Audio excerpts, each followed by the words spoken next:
That was amazing. And here we have the Amaran 100D.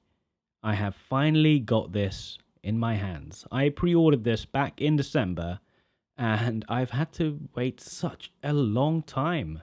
I'm going to blame Brexit for this, for it to take 2 months to arrive to me, whereas everyone in America has managed to grab all their dirty hands on these. But here we have it. Finally, without opening the box, let me tell you, this is the best, most affordable cob LED light out in the market from today. There you go, I said it.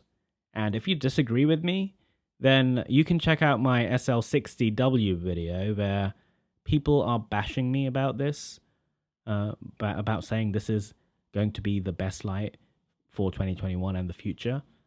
I've got so many dislikes on that one. It'd be good if you watched it and gave it an up like. But here's the Amaran 100D.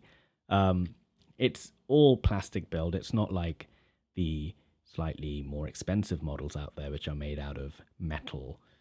But that doesn't detract from the build quality. It still feels solid.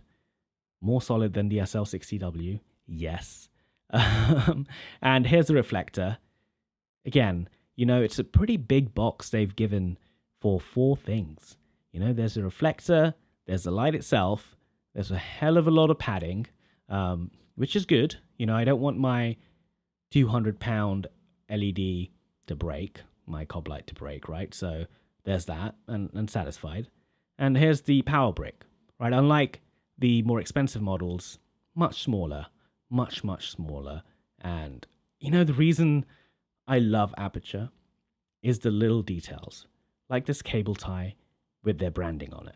It's like opening an Apple product. Like unboxing Aputure product is for me like Apple products. It just fills me with joy. It's great. And that was it. That's the unboxing.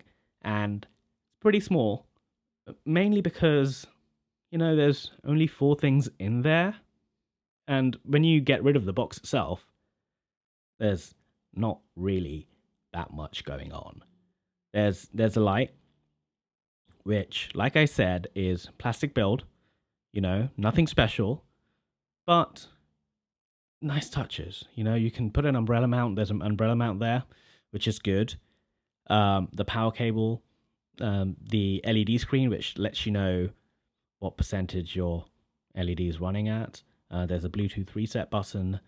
You turn it on and off, and yeah, the knobs at the bottom feel pretty solid. Difficult to move, as you can see, which I don't mind. I don't mind putting a little bit more flex with my hands to get that going, but that's it. And that's it. I'm not going to go into details. I'm going to be putting out a first impressions video, so keep an eye out for that, because, oh man, I'm looking forward to this. So that's it. If you enjoyed my intro, give me a like and subscribe, and I'll see you in the next one.